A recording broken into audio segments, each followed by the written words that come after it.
પણ સમાજમાં મોટું દૂષણ અત્યારે આ છે. પરિવાર એક રહેતા હોય ને એટલે આપણને તકલીફ પડે કે એ હું કામ ભેગો રહે, એ બે ભાઈઓ હું કામ ભેગા રહે છે, એના છોકરા હું કામ ભેગા રહે છે, તમારા નથી રહેતા. એટલે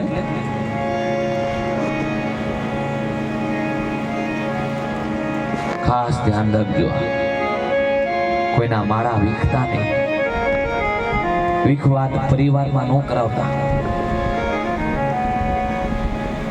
હે માં, હું નિયમથી પ્રશંસાઉં છું.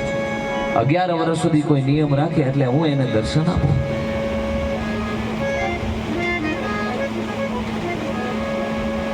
પણ નિયમ રહેવો જોઈએ. મહિલા મંડળ ચાલતું હોય, પૂનમનું, બીજનું, 11 ને બધા બહેનો ભેગા થતા હોય, 10 રૂપિયા ને 20 રૂપિયા ને 50 રૂપિયા કાઢતા હોય મહિને.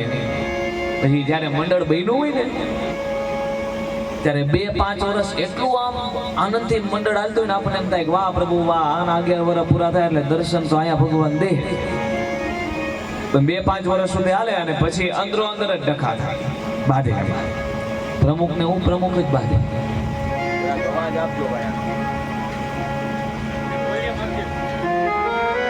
પ્રમુખ અને ઉપપ્રમુખ બે બાધે. રાધા કૃષ્ણ મંડળોમાં રાધા અલગ થાય અને કૃષ્ણ અલગ થાય, બે અલગ મંડળ બને. આ કસોટી ઈશ્વર કરે. અને જો એમાંથી એક થાય, એ કસોટીમાંથી પાર થઈ જાય, ઉતરી જાય, એટલે ઈશ્વર દર્શન આપે આપે અને આપે. પણ 11 વર્ષ સુધી નિયમ રહેવાનો નથી કોઈનો. મારો નાથ પોતે જ પરીક્ષા આપે, પોતે જ પરીક્ષા કરે, પોતે જ કરવા આવે. અને તમારો અનુભવ એ છે 2-5 વર્ષ સુધી તમે કોઈ પણ કાર્ય કરો એટલે એટલો આનંદથી થાય ને, પછી તમારે તકલીફ થતી હોય, થાય કે ન થાય એમાં. કારણ કે ઈશ્વર પોતે જ પરીક્ષા કરે. ત્યારે મારા નાથ માતા દેવહૂતિને સાંખ્ય યોગ સમજાવે છે. હે માં, કોઈ મારામાં વિશ્વાસ રાખે ને મારી ભક્તિ કરે એટલે હું દર્શન આપું છું. હે માં, બધાની અંદર હું છું અને મારી અંદર બધાય છે.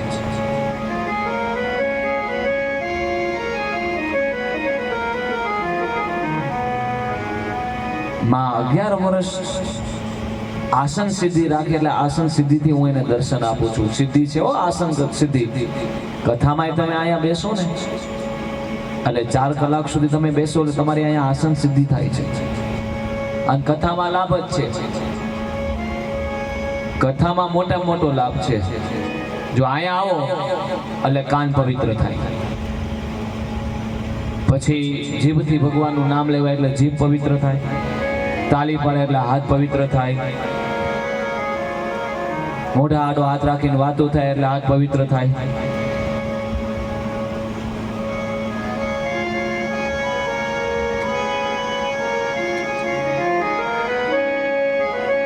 ઘણા તો આમ હાડલાનો આડો છેડો રાખીને વાતો કરી.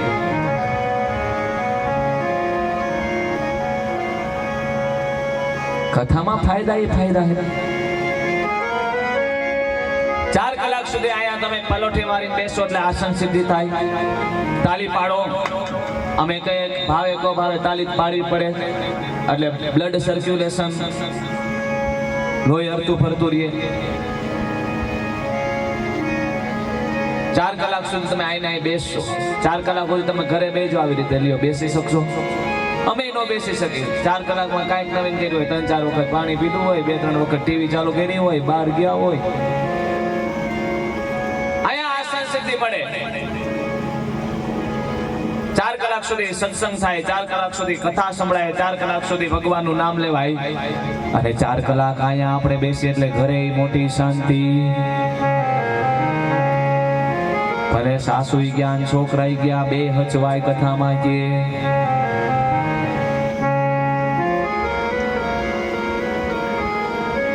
ફાયદા. અને ભગવાનની કથા એવી છે ને, અહીંયા જેને જે જોઈને બધું મળે. ભગવાનની કથામાં બધું મળે. ભગવાનનું મંદિર અને ભગવાનની કથા બે વસ્તુ એવી છે કે જ્યાં જેને જે ગમે એને મળે. અહીંયા જેને જે ગમશે લેશે. નિગમ કલ્પતરોર ગલિતમ ફલમ સુખમ ખાદ્રવ સંયુતામ પિબત ભાગવતમ રસમાલયમ મુહુર્હો રસિકા ભુવિ ભાવુકાઃ. ભગવાનની કથા છે એ કથા રૂપી ગંગા અમૃત છે. આમાં જેટલું નવા એટલું નાઈ લેજો, જેટલું ભગવાનનું નામ લેવાનું નામ લઈ લેજો. આયા જેને જે મળશે બધું ગમશે એ મળશે, ભજન મળશે અને ભોજન મળશે, સત્સંગ મળશે ને વાતો મળશે, જ્ઞાન મળશે ને વૈરાગ્ય મળશે, ભક્તિ મળશે અને ધર્મ મળશે, બધું અહીંયા મળશે. પણ ભાવથી કથા સાંભળજો. ખાલી તન આયા નો રાખતા. તન કથામાં હોય અને મન બાર ચપ્પલમાં હોય તો એ કથા નકામી. ભાવથી કથા સાંભળો, મન દઈને કથા સાંભળો. 11 વર્ષના આસન સિદ્ધિથી ભગવાન દર્શન આપે છે. પ્રાણ વ્યાન ઉદાન અને સમાનથી દર્શન આપે છે. નિયમથી દર્શન આપે છે. હૈમાં 11 વર્ષ સુધી કોઈ પણ નિયમ ગમે એ નિયમ લે એને હું દર્શન આપું. એક શેઠ અને એક બ્રાહ્મણ બે યાત્રા કરવા ગયા. યાત્રા કરવા ગયા ને ગોકુળ, મથુરા, કાશી, હરિદ્વાર, જગન્નાથ, તિરુપતિ, બાલાજી, ઇન્દ્રાડા બધી યાત્રા કરી. યાત્રા કરી અને છેલ્લે જુનાગઢ દામોદર કુંડમાં આવ્યા. દામોદર કુંડમાં સ્નાન કર્યું. સ્નાન કરી અને બ્રાહ્મણે શેઠને કીધું કે આપણે 2 મહિના થયા સાથે છે, આપણે બંને મિત્ર બની ગયા. અને શાસ્ત્ર એમ કે છે કે કોઈ પણ જગ્યાએ યાત્રા કરવા ગયા હોય એટલે યાત્રા કરવા જાય ત્યારે કાંઈક નિયમ લઈને આવવું જોઈએ. તો આપણે અહીંયા નિયમ લઈએ. બ્રાહ્મણે કીધું કે મેં નિયમ લીધો છે કે હું કોઈ પણ જગ્યાએ બહાર જાઉં ત્યારે ક્યારેક સંધ્યા માળા પૂજા પાઠ થતી, ક્યારેક ન થતી, પણ હવે હું નિયમ લઉં છું કે ગમે ત્યાં જવાનું થાય તોય ગમે એ રીતે પૂજા પાઠ સંધ્યા માળા કરીને બહાર નીકળવું. આ મેં નિયમ લીધો. શેઠે કીધું મેં નિયમ લીધો. બ્રાહ્મણે કીધું કે નિયમ તમે લીધો? હા, શું નિયમ લીધો? શેઠ કે થોડો કહેવાય કોઈને. બ્રાહ્મણે કીધું કે આટલા સમયથી આપણે સાથે છે, હું તમારો મિત્ર, પાછો હું બ્રાહ્મણ છું, તમારો ગોર, માટે તમારે મને કેવું જોઈએ? શેઠે કીધું કે આપણે 2 મહિનાથી આ બહાર છે, આ યાત્રા કરવા ગયા, ખરત થયું એટલે છોકરાઓને લાભ થાય એવો કંઈક નિયમ લેવાય. એટલે શેઠે નિયમ લીધું કે કોઈને દાન દેવું નહીં, કોઈને દાન નહીં દેવાનું. બ્રાહ્મણે કીધું કે આવો નિયમ? હા, આવો નિયમ. અરે આવો નિયમ નો લેવાય. કોઈને દાન નહીં દઈ શકો? અરે કોઈને નહીં દઉં. તમારા બેન, દીકરીઓ, સાધુ, બ્રાહ્મણ, ગુરુ, કોઈ પણ તમે નહીં દઈ શકો. અરે કોઈને નહીં દઉં. બહુ સારું. યાત્રા કરીને આવ્યા. ભગવાનની દયાથી શેઠની સંપત્તિ સારી હતી. છોકરાએ સામૈયા તૈયાર કર્યા, 84 કરી. પહેલાના સમયમાં 84 થતી. બ્રાહ્મણો, સાધુ અને બધાને દાન દક્ષિણા દેવાતી. ત્યારે છોકરાએ સામૈયા કર્યા. છોકરાએ શેઠને પૈસા દીધા. આલ્યો પિતા, તમે યાત્રા કરીને આવ્યા છો, આ બધાને ફૂલની ને ફૂલની પાકડી દક્ષિણા આપી દો. શેઠે કીધું કે તમે આપો, હું નહીં. તમે જે દેતા હોય એના કરતાથી ડબલ દેજો, પણ મારા હાથથી નહીં. કેમ? કે મેં નિયમ લીધો છે કોઈને દાન દેવું નહીં. અરે પિતા, આવો નિયમ લેવાય? હા, મારો નિયમ છે કોઈને દાન દેવું નહીં. અરે પિતા, આવો નિયમ નો લેવાય. નહીં, તમે દો, તમારે જેટલું દેવું એટલું દો. 11 વર્ષ સુધી કોઈને શેઠે દાન દીધું. 11મા વર્ષના છેલ્લો મહિનો શરૂ થયો અને ભગવાને નક્કી કર્યું કે મારે આની પરીક્ષા કરવી છે. ભગવાન સાધુનું રૂપ લઈને આવ્યા. શેઠની ઘરે બરોબર આવ્યા. બપોરનો સમય છે. સાધુના રૂપમાં ભગવાન છે. શેઠે કીધું પધારો, માં હાથમાં પધારો. પ્રસાદનો સમય છે, ચાલો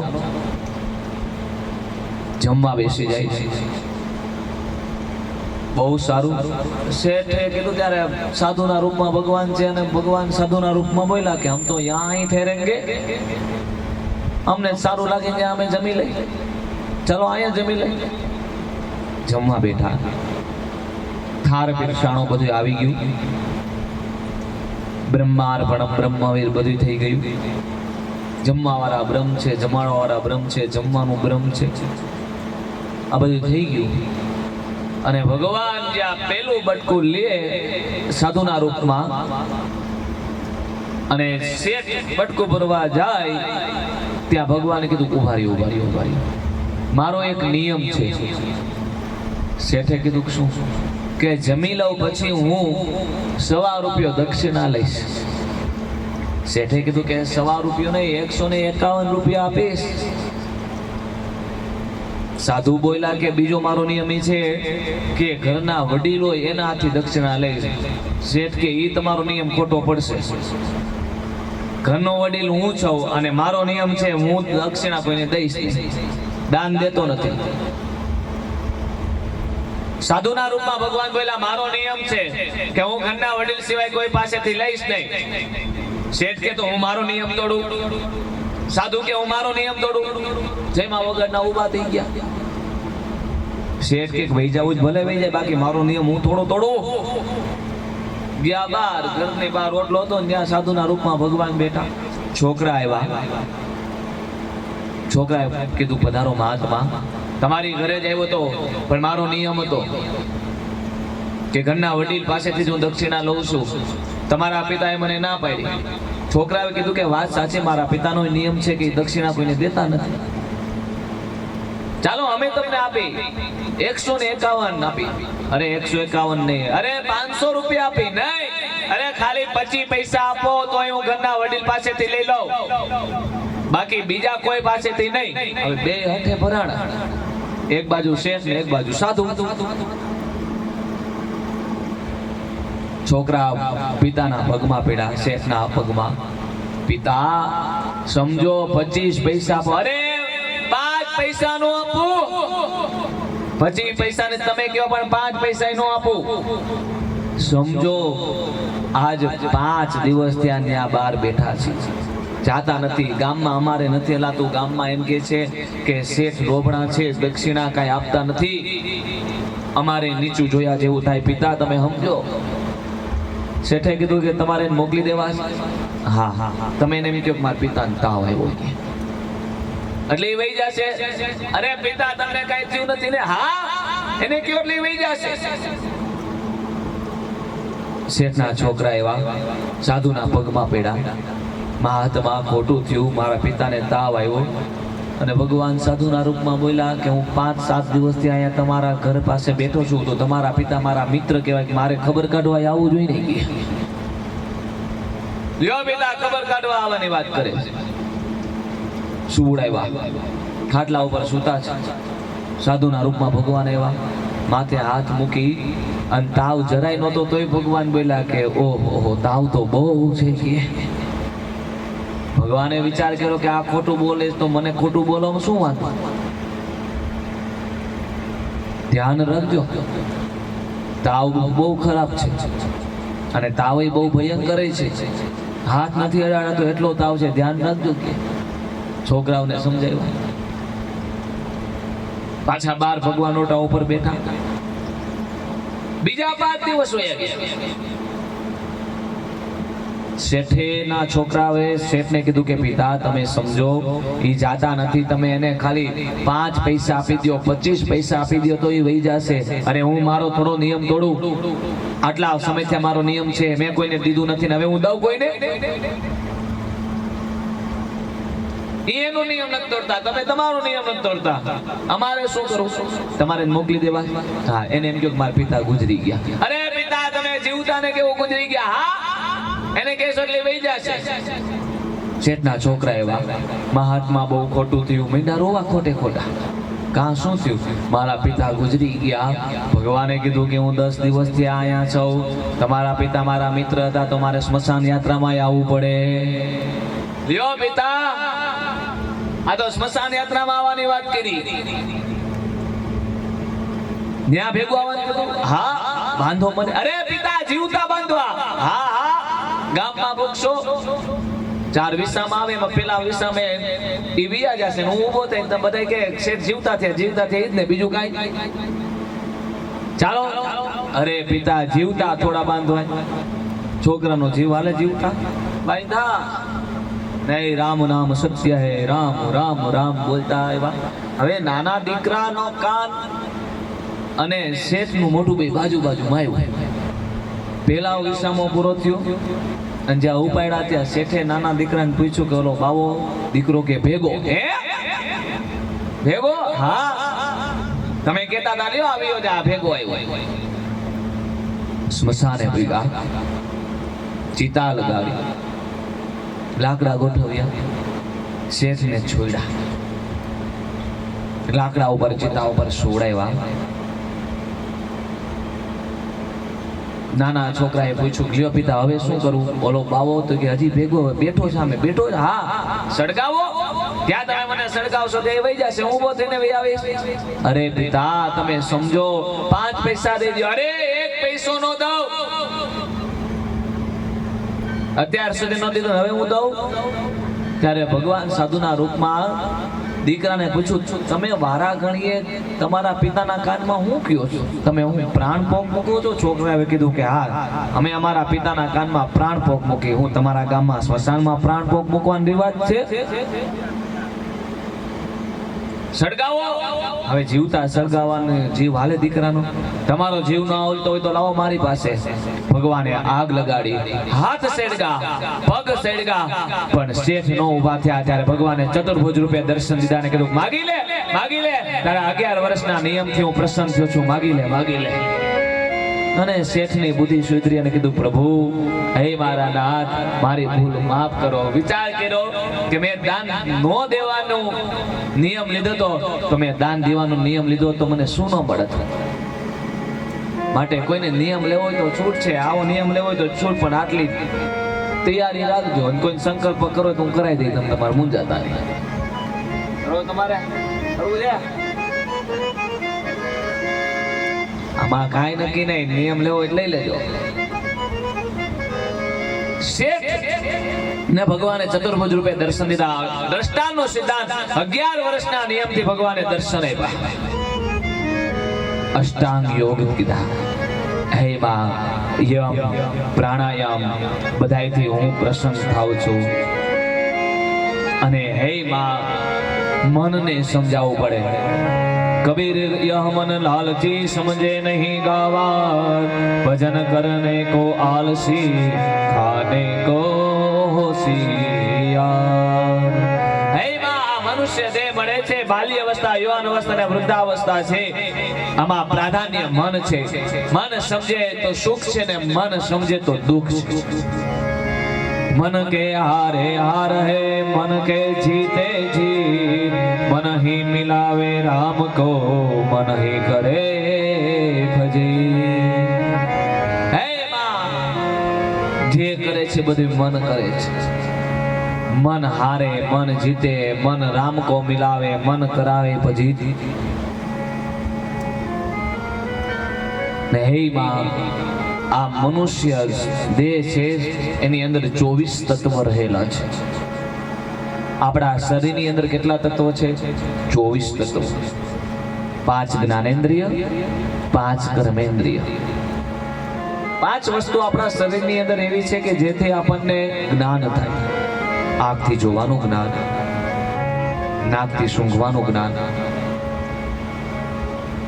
ચામડીથી ઠંડા ગરમનું જ્ઞાન, જીભથી સ્વાદનું જ્ઞાન અને કાનથી સાંભળવાનું જ્ઞાન. આ 5 જ્ઞાનેન્દ્રિય, 5 કર્મેન્દ્રિય. 5 વસ્તુ એવી છે આપણા શરીરમાં જે કર્મ કર્યા રાખે. હાથ, પગ, મુખ અને મલમૂત્રનો ત્યાગ કરી દે. 5 જ્ઞાનેન્દ્રિય, 5 કર્મેન્દ્રિય, 5 ને 5 10. 5 પ્રાણ, પ્રાણ અપાન વ્યાન ઉદાન અને સમાન 15. 5 તેના 3 માત્રા. 20 3 ગુણ, રજોગુણ, તમોગુણ અને સત્વગુણ. બ્રહ્મા, વિષ્ણુ અને મહેશ, મહાકાલી, મહાલક્ષ્મી અને મહા સરસ્વતી અને 24મું મન. આ 24 તત્વ આપણા શરીરની અંદર રહેલું છે અને પંચ મહાભૂતમાંથી આપણું શરીર બને છે. આપણું શરીર 5 વસ્તુમાંથી બને છે. કેમાંથી? પૃથ્વી, જલ, તેજ, વાયુ અને આકાશ. પંચ તત્વ કા બનાયે પિંજરા, પંચ તત્વ કા બનાયે પિંજરા. 5 તત્વનો આ શરીર બને છે. પૃથ્વી, જલ, તેજ, વાયુ અને આકાશ. અને એમાં જ્યારે આ શરીરમાંથી આત્મા નીકળી જાય છે ત્યારે 5 વસ્તુ પોતાની લઈ લે છે. જ્યારે આ શરીરમાંથી આત્મા નીકળી જાય ત્યારે સૌ પહેલા એ શરીરને પૃથ્વી ઉપર સુવડાવવામાં આવે છે. ગાયનું છાણ, દર્ભ, તલ રાખવામાં આવ્યા હોય. સાવ દેશી ભાષામાં, ગામઠી ભાષામાં આપણે એવું બોલી છે કે ભાઈ ભોય લીધા, ભો પર. એટલે પૃથ્વી પોતાનું તત્વ એમાંથી લઈ લે છે. ત્યાર પછી એ શરીરને નામે ફરી જાય, સબ થઈ જાય, સ્નાન કરાવે. એટલે જલ પોતાનું તત્વ એમાંથી લઈ લે છે. અંતિમ યાત્રા નીકળે, પવન આવે એટલે આ વાયુ પોતાનો ભાગ લઈ લે. અગ્નિ લગાડે, અગ્નિ પોતાનો ભાગ લઈ લે છે. અને એ ધુવાળો આકાશમાં જાય, આકાશ પોતાનો ભાગ લઈ લે છે. એમાં જે શરીર જેમાંથી બન્યું છે એમાં જ પાછું વિલન થાય છે. કોઈ કોઈનું નથી. માં ઋણાના બંધને બધાય ભેગા થાય છે અને ઋણાના બંધને બધાય અલગ પડે છે. કોઈ કોઈનું છે નહીં. છે નામ એનો નાશ છે, અમર કોઈ છે જ નહીં. માં ઘરની સ્ત્રી ક્યાં સુધી? ઘરના ઉમરા સુધી, સગાવાલા સ્મશાન સુધી. અને આટલી જગ્યાએ જે જ્ઞાન થાય જાજી વાર ટકતું નથી. માના ઉદરમાં જે જ્ઞાન થયું હોય એ જાજી વાર ટકતું નથી. પ્રસૂતિના વાયુ દ્વારા ભગવાન જન્મ અપાવે. જન્મ થાય, સંસારની માયા લાગે એટલે બધું ભૂલાઈ જાય. બીજું, ભગવાનની કથામાં ગયા હોય, સત્સંગમાં ગયા હોય, કથા સાંભળતા હોય ત્યારે એમ થાય કે ઈશ્વર સત્ય છે, જગત ખોટું છે. અહીંથી ઊભા થાય એટલે કે મહારાજ તમારી કથા તમને, અમે અમારી ઘરે. આ જાજી વાર ટકતું નથી. અને અમે અહીંયા બેઠા હોય ત્યાં સુધી યાદ રહી. અહીંથી નીચે ઉતરા એટલે પૂરું હતા એવા ને એવા. અને એક અગ્નિ સંસ્કાર થતો હોય ને સામે બેઠા હોય ત્યારે આપણને એમ થાય કે એક વખત આપણે આમ જ બળવાનું છે.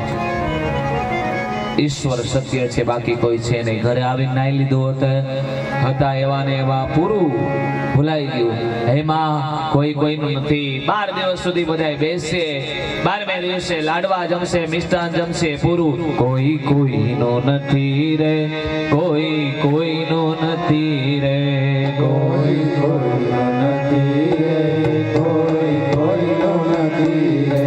તમે નકામા મરો છો બધા મથી મથી રે, કોઈ કોઈનો નથી રે. તમે નકામા મરો છો બધા મથી મથી રે, કોઈ કોઈનો નથી રે. જનની જનેતાએ જન્મ તને દીધો, જનેતાએ જન્મ તને દીધો. પાડી પોષીને તને મોટો રે કીધો,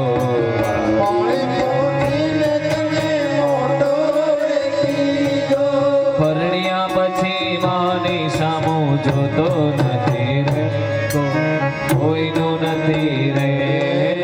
પરણ્યા પછી માની સામું જોતો નથી રે, કોઈ કોઈનું નથી રે, કોઈ કોઈનો નથી રે, કોઈ કોઈનો નથી રે, કોઈ કોઈનો નથી રે, કોઈ કોઈનો નથી રે. એમાં કોઈ કોઈનું છે નહીં. જનની જનેતાએ જન્મ તને દીધો, પાળી પોષીને તને મોટો રે કીધો. માએ જન્મ દીધો હોય પાળી પોષી દુઃખ સહન કરી અને લાડ કોટી સંતાનને ઉછેરા હોય, મોટા કર્યા હોય, પણ પછી શું કીધું? પરણ્યા પછી માની હામો જોતો નથી રે, કોઈનું નથી રે. પરણ્યા પછી માની સામો જોતો નથી રે, કોઈનું નથી રે. લગ્ન થઈ જાય એટલે પૂરું.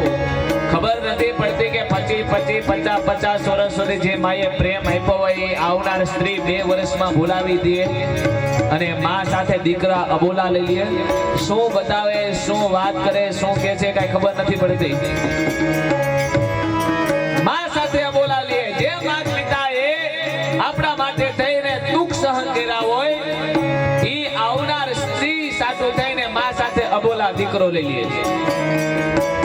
ત્યારે આ માના હૃદયમાં કેટલો ઘા લાગે. છેલ્લી પંક્તિ બહુ સરસ આને કીધી, કંઈક ગયા ને કંઈક જવાના,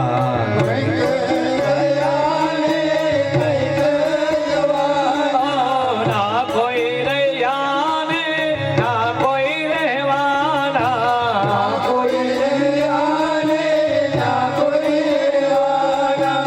ગયા એના કાંઈ સમાચાર નથી રે, કોઈનું નથી રે. ગયા એના કાંઈ સમાચાર નથી રે, કોઈનું નથી રે. કોઈનું નથી રે, કોઈનું નથી રે. કોઈનું નથી રે, કોઈનું નથી રે. તમે નકામા મરો છો બધા નથી રે, કોઈનું નથી રે.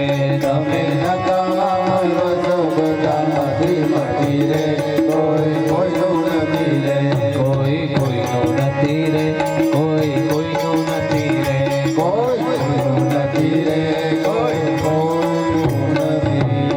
હે કોઈનું નથી. છેલ્લે બહુ સરસ, પદ તો બહુ મોટું છે પણ છેલ્લી પંક્તિ બહુ સરસ કીધી, કંઈક ગયા ને કંઈક જવાના. કેટલાય વયા ગયા ને.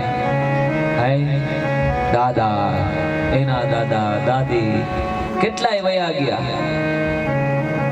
છે. કોઈ ના કોઈ રહ્યા ને ના કોઈ રહેવાના. બીજું કોઈ નામ એનો નાશ છે. ખાલી મનુષ્યનો જ નથી કીધો, જીવ માત્રનો કીધો છે. ગયા એના કાંઈ સમાચાર નથી રે, કોઈનું નથી રે. કોઈના સમાચાર આવ્યા, કોઈ દાદાનો મેસેજ આવ્યો કે હું અહીંયા મજામાં છું એમ? ફોન આવ્યો કોઈનો? વોટ્સઅપમાં મેસેજ આવ્યો, ઇન્સ્ટા ફેસબુકમાં આવ્યો? રાતના 2 વાગ્યા સુધી મેં મોબાઈલમાં બતાવે પણ કોઈ દાદાનો દાદીનો કોઈ મેસેજ આવ્યો છે? કે હું અહીં નર્કમાં છું કે સ્વર્ગમાં છું એવું કીધું કોઈને? અને ત્યાં પાછું બેલેન્સ નથી પુરાવાતું. પુરાવાય મારા દાદાની ઉંમરમાં કે 50,000 નાખી દઈએ આપણે, હજી 2 વર્ષ ભલે બેઠા ગઈ. આવ્યું કાંઈ? તો કોઈ મરદ જ નહીં, અમર જ રેત બધા. અને ત્યાં કાંઈ ઉંમરનો ભેદ નથી. નાના ઈ છે ને મોટા ઈ છે, વૃદ્ધ ઈ છે ને યુવાન એ છે. બધા ઈશ્વરના દરબારમાં સરખા છે. ઉચ્ચ નીચનો, નાના મોટાનો કોઈ ભેદ રાખ્યો જ નથી પ્રભુએ. મારા નાથ જ્યારે ચિઠ્ઠી ફાટે એટલે વહી જવાનું, ઉંમર પૂરી થાય, લેણદેણના સંબંધ પૂરા થયા એટલે પૂરું.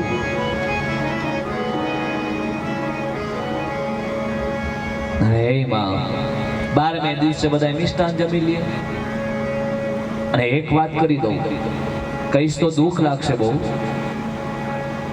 પણ કોઈ પણ માણસ મૃત્યુ પામે ને, માનું 11મું, બાપનું 12મું અને દીકરીની અઘેણી જિંદગીમાં એક જ વાર આવે, બીજી વાર આવતી જ નથી. આ પ્રાંતમાં આ એક ખાસ સુધારો કરવાની જરૂર છે. કોઈ મૃત્યુ પામે એટલે 5મું, 7મું, 9મું, 8મું કરી નાખવાનું. એના કરતા નહીં.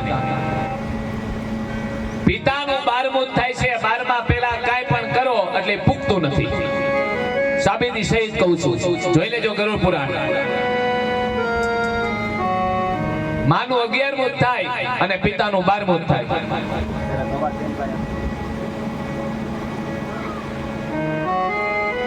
પિતા મૃત્યુ પામ્યા હોય ને તમે 8મું 7મું 6મું 5મું, અરે એના કરતા કા અગ્નિ સંસ્કાર કરવા 2 જણા જાય, 2 જણા રસોઈ તૈયાર કરી નાખે, જ્ઞાન બધું પૂરું કરી નાખો, પૂરું. ગરુડ પુરાણ શું કે, ભાગવત શું કે જોઈ લ્યો. પિતાનું 12મું જ થાય અને માનું 11મું થાય છે. 12મું અને 11મું નો થાય અને એ સિવાય અધૂરું કરો એટલે એ પૂગતું નથી, અધૂરું જ રહે. પછી પાવાનો વારો આવે.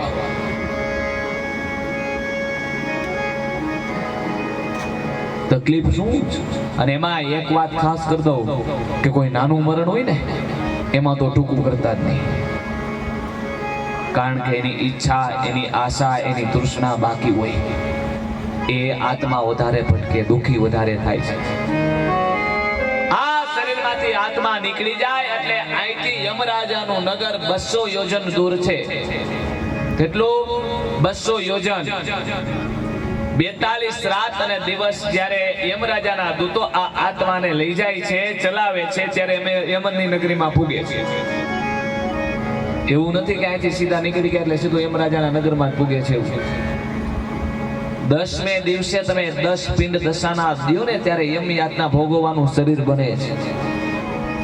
કારણ કે આ શરીરનો નાશવંત છે, શરીરનો અગ્નિ સંસ્કાર થઈ ગયો, તો આત્માને યમરાજાની નગરીમાં પૂગવા માટે કઈક શરીર તો જોઈને. કઈ રીતે પૂગે? એટલે 10મે દિવસે દશાના 10 પિંડ આપો. એ દશાના 10 પિંડનો સવા વેતનો યમ યાતના ભોગવવાનું શરીર બને છે. ત્યારે યમરાજાના દૂતો એ આત્માને એમાં પ્રવેશ કરાવે અને તે પછી 42 રાત અને દિવસ સુધી ચલાવે ત્યારે યમની નગરીમાં પૂગે છે. સીધા એમને નથી પૂગી જતા. આપણને બધાને એમ છે કે બધા વ્યા જાય છે, નહીં. અને 1 થી 10 દિવસની અંદર તમે જે કાર્ય કરો, કોઈ પણ કાર્ય, જે કાર્ય કરો, એ બધું એ આત્માને જ મળે છે. તમે અન્નદાન દો તો એને મળે, વાતો કરો તો એને મળે, રોવો તો એને મળે, કુથલી કરો તો એને મળે, અને ભગવાનનું નામ લો તો એને મળે છે. 1 થી 10 દિવસ સુધી તમે જે કાર્ય કરો એની ક્રિયા જાય ને, 12 દિવસ પૂરા થાય ને ત્યાં સુધી જે કાર્ય કરો ને એ અક્ષય પાત્રમાં ગણાય છે. 1000 ગણું પુણ્ય મળે છે. એ આત્માની પાછળ તમે એક નામ લ્યો એટલે 1000 નામ લીધા હોય ને એટલું પુણ્ય મળે છે. અને જેટલું તમે રોવો, કોઈ પણ આત્મા ગયો હોય, નાનો કે મોટો, આત્મા તો સરખો છે, શરીર ઉંમર શરીરની છે, પછી નાનો હોય કે મોટો હોય, એની પાછળ તમે રોવો એટલે એ આત્માને દુઃખ આપે છે યમરાજાના દૂતો. રોવાનું ક્યારે થાય? આપણી કોઈ પણ વસ્તુ ખોવાણી હોય ત્યારે રોય છે આપણે, ત્યાં સુધી રોવાનું થતું નથી. થાય કાંઈક આપણું ગયું હોય ત્યારે રોય છે. તો આત્મા તો અમર છે, શરીરનો નાશ છે, તો શું આપણે શરીર માટે રોય છે? આ રૂપ, આ દેહ માટે રોય છે? આત્મા તો અમર છે, આત્માનો નાશ નથી, તો રોય છે શા માટે? તમે રોવો એટલે એ અવાજ યમરાજાના દૂતો સાંભળે અને યમરાજાના દૂતો જે આત્માને લઈ જતા હોય, આત્માને પૂછે કે ભાઈ તું કઈ લઈ આવ્યો છે? કોઈ આત્મા ગયો એ કઈ લઈ જાય છે?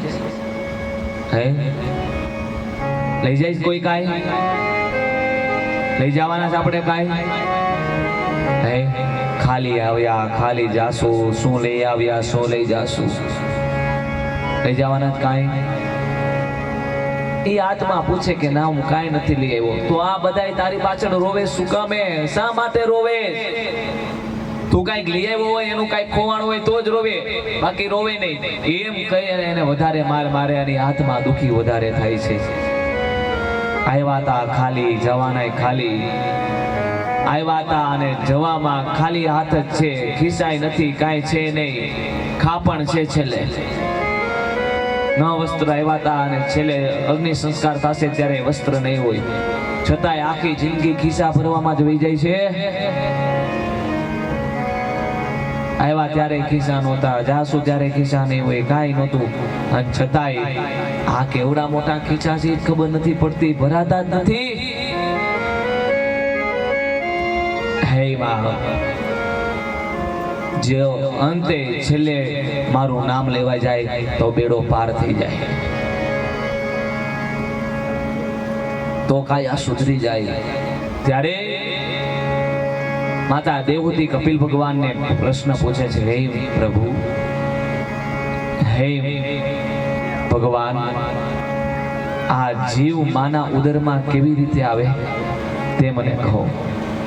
ત્યારે ભગવાન કપિલ ભગવાન કહે છે કે હે માં, ઇન્દ્રને બ્રહ્મત્યા લાગી, બ્રહ્મત્યાના 4 ભાગ કર્યા. પહેલો ભાગ વૃક્ષને આપ્યો, વૃક્ષમાં ગોંદી બ્રહ્મત્યા. બીજો ભાગ પૃથ્વીને આપ્યો, પૃથ્વીમાં ખાડાશનો ભાગી બ્રહ્મત્યા.